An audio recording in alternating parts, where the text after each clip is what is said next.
Bonsoir, bienvenue dans votre journal du dimanche 11 août. Nous nous intéresserons brièvement au sport avec le retour de deux graines de champions de taekwondo en Polynésie qui rentrent de l'Ouzbékistan. Nous évoquerons le 50e Forum du Pacifique Sud qui s'ouvre mardi à Tuvalu, mais la grosse partie de cette édition sera consacrée à l'actu purement locale. Avec d'abord cette initiative de l'association Nana Sac Plastique qui veut sensibiliser désormais les commerçants du marché. Comment faire pour acheter son poisson sans qu'il se délite au fond d'un panier? Existe-t-il des moyens écologiques mais aussi pratiques? On a enquêté ce matin pour vous à l'aube. La rentrée, c'est déjà demain. Les professeurs seront les premiers, puis les élèves vont suivre tout au long de la semaine. Aujourd'hui, c'était donc le dernier jour de vacances. En avez-vous profité? Réponse dans un instant. Il s'appelle Dominique Saurin. Il est le nouveau représentant de l'État en Polynésie française. Nous l'avons invité sur ce plateau ce soir pour faire le point sur les grands dossiers qui l'attendent alors que la visite du président de la République est annoncée pour avril prochain. Les championnats du monde de marathon va déjà des médailles. À peine arrivées en Australie, les Polynésiennes sont championnes du monde. En catégorie vétérans, les dames sont arrivées les premières. Les juniors femmes obtiennent la deuxième place. Comment éviter la pollution par le plastique? Il est tellement entré dans nos habitudes, ce maudit plastique qui empoisonne tout et ne se réutilise pas ou si peu. Il est en passe de polluer tous les océans, mais nous ne pouvons plus nous en passer parce qu'il a deux qualités. Il est pratique et puis il est étanche. Pourtant, il est possible de revenir à d'autres modes de consommation. Il suffit de s'en donner la peine et de faire preuve d'imagination.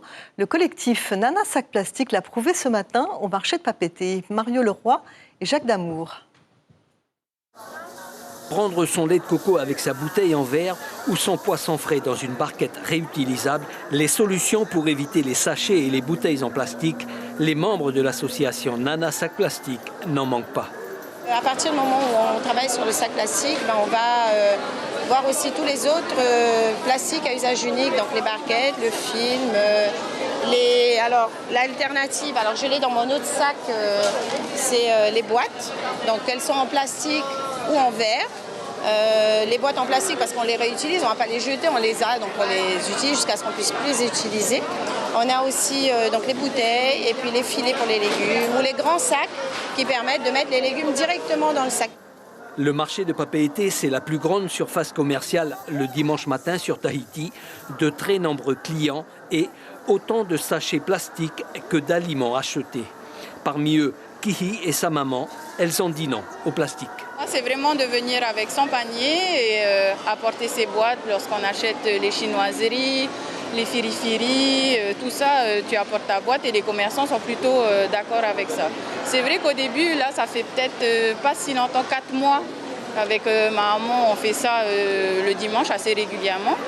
Et au début, les gens te regardaient, maintenant, ils ont l'habitude, à force, tu gardes tes habitudes et tu viens avec les contenants adaptés à tes courses.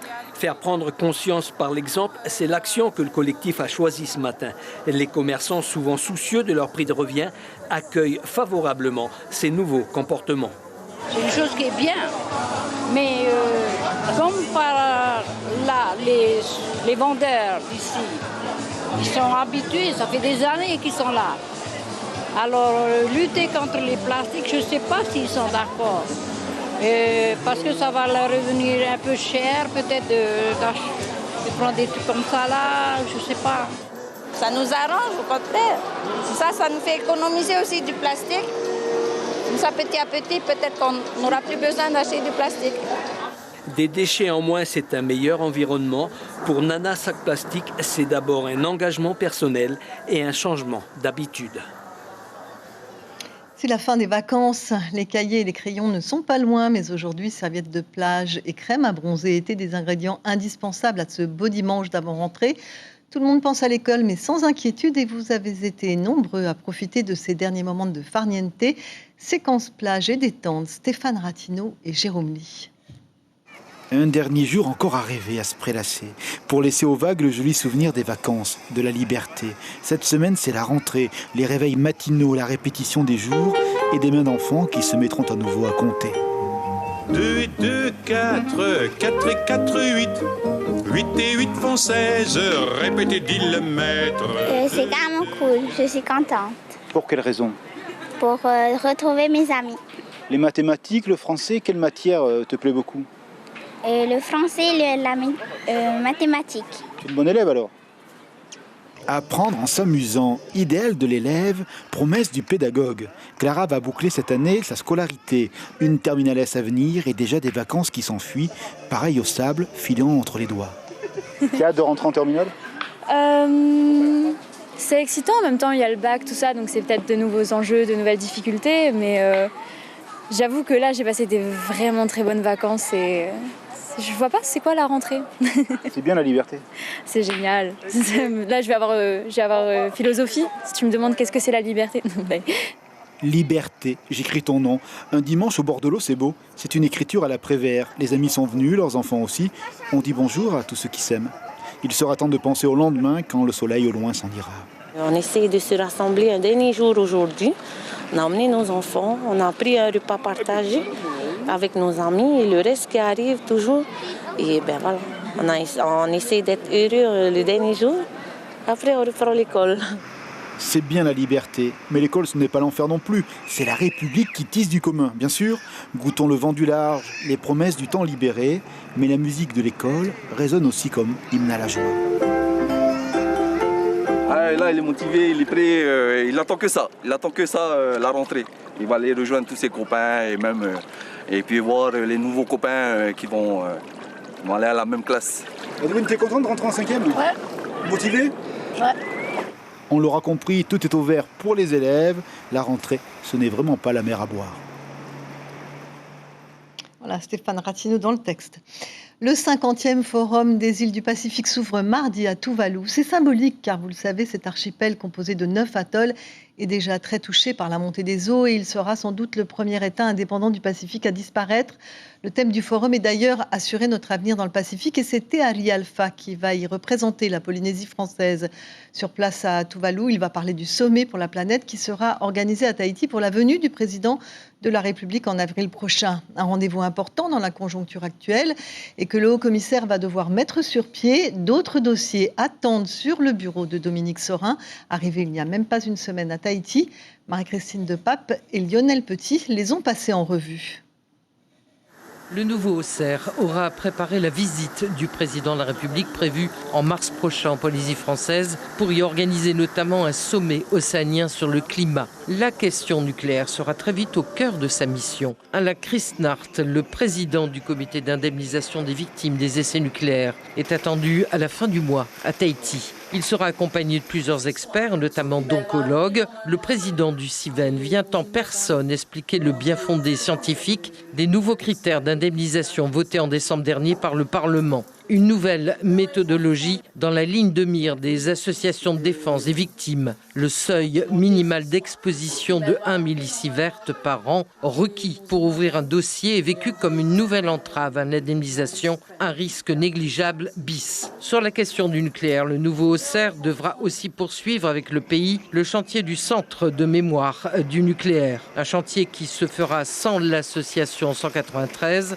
L'association a annoncé le mois dernier qu'elle se retirer du projet car selon elle, ce centre ne serait qu'un outil de propagande de l'État et des dirigeants politiques de ce pays. Autre dossier que le nouveau représentant de l'État en Polynésie française aura à gérer, le transfert au pays d'ici à mars 2020 de la propriété de la gestion des aérodromes de Bora Bora, Raiatea et Rangiroa, mais aussi le renouvellement de la concession commerciale de l'aéroport de Tahiti-Fa'a, jusqu'ici géré par la société Aéroport de Tahiti. Jugée irrégulière en raison de l'absence de mise en concurrence, la concession avait été annulée par la justice en avril 2017. Dominique Sorin, bonsoir. Merci d'avoir accepté notre invitation. On va peut-être commencer par le dossier du nucléaire parce que c'est le dossier le plus sensible ici.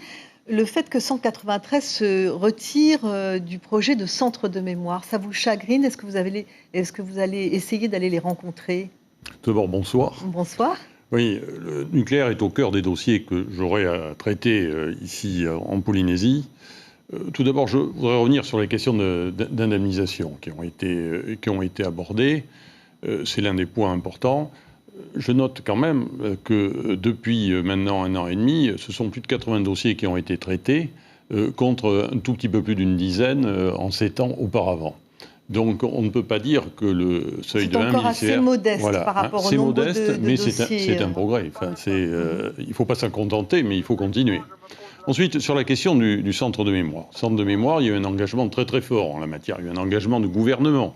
Il y a eu un engagement au travers de la dernière loi qui a été votée sur ce sujet, sur l'évolution institutionnelle, où le sujet est abordé, en reconnaissant pleinement le fait nucléaire en Polynésie. Donc ce centre de mémoire doit se faire.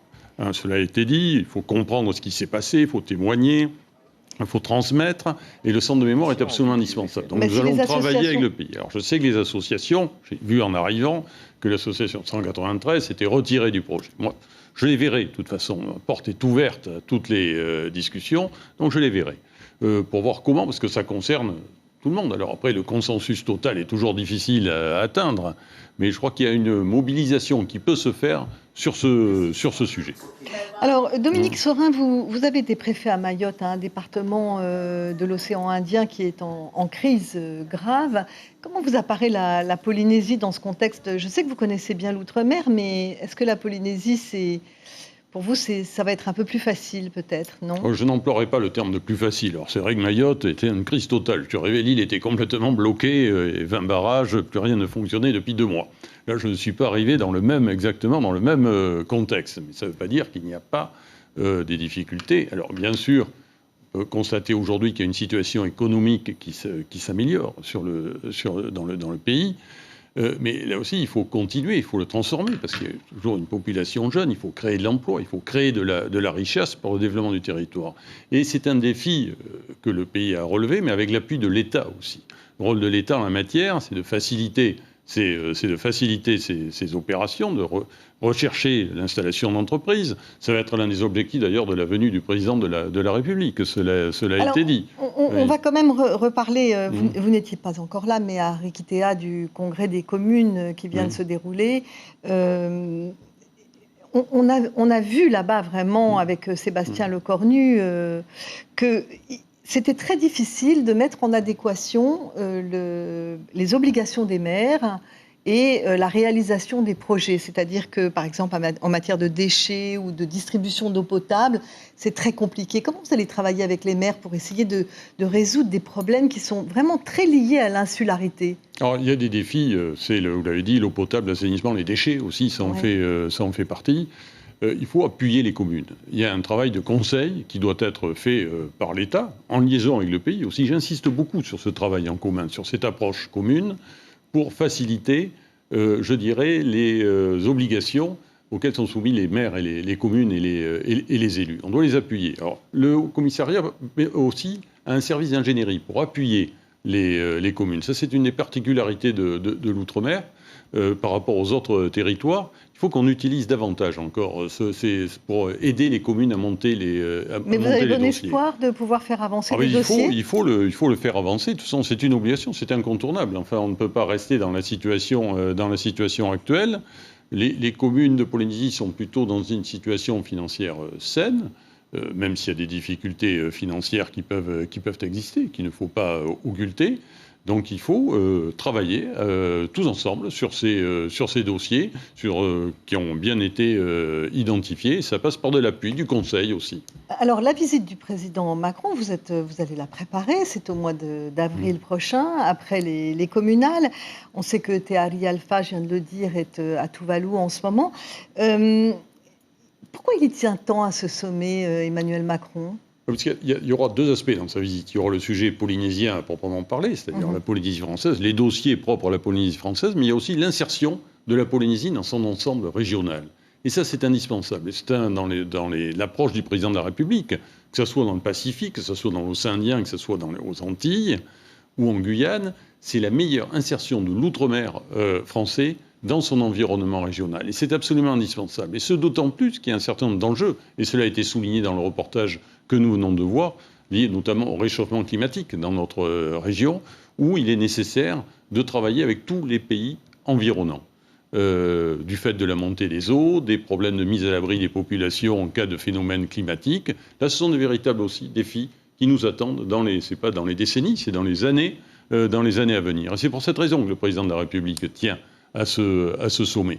parce que c'est au cœur de son approche de l'outre-mer. C'est bien sûr l'outre-mer, il a parlé de l'archipel, des archipels français d'ailleurs, de l'outre-mer au sens global, mais ça suppose aussi, c'est pas une simple relation métropole-outre-mer, ça suppose aussi un environnement régional privilégié. Dominique Sorin, j'ai une dernière question. On a beaucoup parlé de la fonction, de votre rôle de haut-commissaire ici en Polynésie française, mais vous, quel type d'homme êtes-vous? Qui êtes-vous? Au-delà du grand commis de l'État, hein. Dites-moi, qui êtes-vous?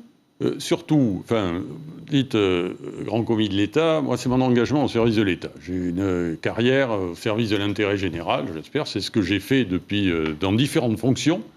J'ai un parcours qui est très diversifié. J'ai été ministère des Finances, administrateur d'affaires maritimes. Je me suis occupé aussi d'agriculture et de pêche. Et depuis un certain nombre d'années, je suis préfet. Donc c'est une expérience diversifiée au service des territoires où j'ai pu être amené à servir. Et c'est un engagement. Surtout ce que je souhaite faire, c'est m'engager pour le territoire, pour les habitants de ce territoire. C'est surtout ça qui me caractérise. Après, d'un point de vue privé, j'ai d'autres centres d'intérêt, mais c'est l'engagement. Et quand on vous a dit la Polynésie, vous étiez content? Oui, j'étais très, très content. Il se trouve que depuis quelques années, j'ai un certain... je suis engagé pour l'outre-mer, justement, parce que j'étais préfet de la Réunion. Après, j'ai été directeur de cabinet de la ministre des Outre-mer. Je suis arrivé à Mayotte en pleine crise. Et on m'a dit que le poste était prévu pour aller en Polynésie. J'étais très heureux de venir en Polynésie, parce que c'est un territoire que je connaissais. C'est un territoire auquel je suis d'une certaine façon attaché déjà. Et donc j'étais pleinement heureux de venir en Polynésie. Merci Dominique Sorin d'avoir répondu à notre invitation ce soir. On part maintenant en Australie, près de Brisbane, où les dames ont obtenu une médaille d'or au championnat du monde de marathon VAR. Les juniors filles, elles aussi, ont brillé avec une belle deuxième place. Le président de la fédération était un peu inquiet car c'était leur première participation à ces juniors à une compétition internationale. Nous allons écouter maintenant la réaction des championnes du monde Frida et Théa de la sélection vétéran dames à l'issue de cette première journée de compétition. Propos recueillis et diffusés sur le net par la fédération tahitienne de VAR. C'était dur avant de venir, parce que je perdu ma maman. Et grâce aux filles et au taroué de chacune, je m'en remercie du fond du cœur et je dédie cette histoire à ma maman. Et aux filles, à toute la Polynésie. Merci. Théa, je vais continuer avec toi. Comment s'est passée la course, le froid? Ça n'a pas été trop dur? Ah si. Moi, personnellement, et je pense l'équipe aussi, on a eu l'impression d'avoir mis 3 heures. On a fait 2 tours, mais interminables avec ces conditions. Hein, voilà. Non, le froid, j'en tremble encore. Voilà, Théa Bernardino et Itiroa Mazing remportent aussi la médaille d'or en Open Dames et Junior V1. Et toujours en bref, ce petit salut amical à 2 jeunes Polynésiens qui viennent de rentrer de l'Ouzbékistan, un pays d'Asie centrale très éloigné qui vient d'organiser les championnats du monde de taekwondo cadet. Bradley Laikusing et Ariel Le Hartel sont arrivés hier soir et ont été accueillis par leur club et par leur famille, bien sûr. Ariel revient avec une médaille de bronze remportée dans sa catégorie d'âge. Ces Jeux à Tashkent, la capitale de l'Ouzbékistan, ont réuni 550 jeunes athlètes de 64 pays. Et la photo est de Mike Papara. Il vous reste une petite semaine pour aller au manège, alors que les enfants commencent à réaliser que les vacances seront finies très bientôt. Les papillots continueront encore de fonctionner pendant une semaine. Beaucoup de parents ont profité du week-end pour emmener les petits une dernière fois au manège. Et pour les adolescents, les soirées seront bientôt moins animées. Ambiance fête avec Thierry Stemfleur et Sandro Ly. Ils ont dit, marraine, c'est bientôt l'école, c'est bientôt la rentrée. J'ai dit, un dernier manège, ils ont dit, c'est tout. C'est vraiment le dernier ou tu vas revenir la semaine prochaine? Non, c'était vraiment le dernier. Ultime petit tour de manège, un brin nostalgique pour ces adolescents après des vacances, faites de nombreuses sorties dans ces fêtes foraines. Bien pratique pour s'amuser entre amis ou faire des rencontres. Différentes choses pour s'amuser, être avec des amis, pour aller sur des manèges, des trucs comme ça. On va chercher les barbapapa, les churros et on est plus attiré par les voitures tamponneuses qu'autre chose. Et Et on oublie que la rentrée est proche. Ah, j'avais oublié. Donc tu as passé beaucoup de soirées ici pendant les vacances? Oui, carrément beaucoup. C'est secret ou tout le monde le sait dans ta famille? Ouais, c'est secret. Plus maintenant en tout cas. Les vacances ont aussi été l'occasion pour des jeunes venus par exemple des Tuamotu de profiter d'activités qui n'existent pas chez eux. Non, il n'y en a pas. Ils sont pas assez... Il y a quoi à Faka là-bas? Accueillir des baraques, tuer, à manger. Donc quand tu as découvert ça, tu t'es dit que c'était comment? Que c'était top, hein? Une fois par an, au moins. Hein? Côté parents, on apprécie également les roulottes, l'ambiance et de voir les enfants s'éclater avant de retourner à l'école. La rentrée, ça l'embête? Il a hâte parce qu'il entre en primaire, du coup ils sont un peu plus grands, donc il a hâte de la rentrée quand même. L'apprentissage des manèges débute visiblement très tôt dans certaines familles et les petites filles ne sont pas les moins téméraires. On fait ça souvent. Elle n'a plus peur de rien? Non, ça y est, c'est une grande fille. L'indémodable, faites vos jeux. Allez, que le meilleur gagne. Les loteries ont toujours leurs adeptes, avec à la clé du suspense et des émotions, y compris pour le forain. S'il y a plus de 3 gagnants, on ferme. Voilà, on va essayer de minimiser les dépenses. Voilà. Non, je blague. Non, on peut aller jusqu'à 6 gagnants, 7 gagnants la même soirée. Il n'y a pas de hasard dans la vie. Il n'y a pas de hasard. Voilà. Si ce soir tu gagnes, c'est qu'il fallait que tu gagnes. Voilà. C'est une semaine un peu bizarre qui s'annonce avec une rentrée scolaire placée juste avant le jour férié du 15 août, suivi d'un long week-end. Du coup, les papillots restent présents jusqu'à dimanche prochain, mais là, pour le coup, les vacances seront véritablement finies. Et pour terminer, petit tour du monde sur le net des opposants au projet du super télescope de Mauna Kea. Si la mobilisation continue à Hawaï pour la protection d'un site sacré des Hawaïens, elle a pris une dimension mondiale depuis quelques jours et notamment aujourd'hui lors d'un jam mondial sur Facebook. Comprenez une chanson commune chantée dans le monde entier au même moment. Du Canada à l'Italie, en passant par la Belgique, Taïwan, l'Australie, la Nouvelle-Zélande, le Japon, l'Allemagne, le Mexique, les îles Cook et bien sûr tous les États-Unis, les vidéos live ont afflué de partout. On revient à Tahiti pour l'agenda de la semaine. Vous savez que demain, les championnats du monde de VA marathon continuent en Australie. Mercredi, c'est la rentrée officielle pour les scolaires. Et vendredi, début des trials de surf à Te Aupo, à suivre en exclusivité sur nos antennes radio, télé, internet. Nous reprenons aussi nos rubriques du matin avec l'invité café qui est demain Tepu Anuisno, le président de la Fédération des associations de parents d'élèves. Voilà pour ce journal ce soir et nous retiendrons que ce dimanche est le dernier jour des vacances, un dernier jour sous le soleil, un temps idéal avant d'affronter à nouveau les embouteillages et la cohue de la rentrée. Quant à nos confrères, ils titrent ainsi leur édition de demain, lundi, pour la Dépêche. Faire son marché sans son sac plastique pour Tahiti Info, mondiaux de VA, ça démarre fort. Merci d'avoir suivi cette édition. Merci aux équipes qui m'ont aidé à les présenter ce week-end. Nous revenons en grille normale dès demain, ce qui signifie que vous retrouverez au Matinal Radio le tandem Ibrahim Ahmed-Azi et Carlos Natua et aux commandes des journaux télévisés Teupo Fatupua Avae et Chiquita Teiva Daruzes. Très belle semaine à tous, bonne rentrée et à bientôt.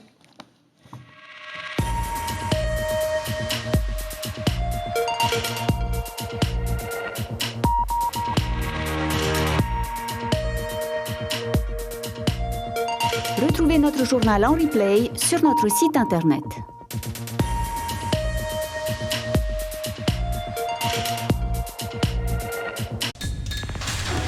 L'information en continu sur Polynésie la première, internet et réseaux sociaux.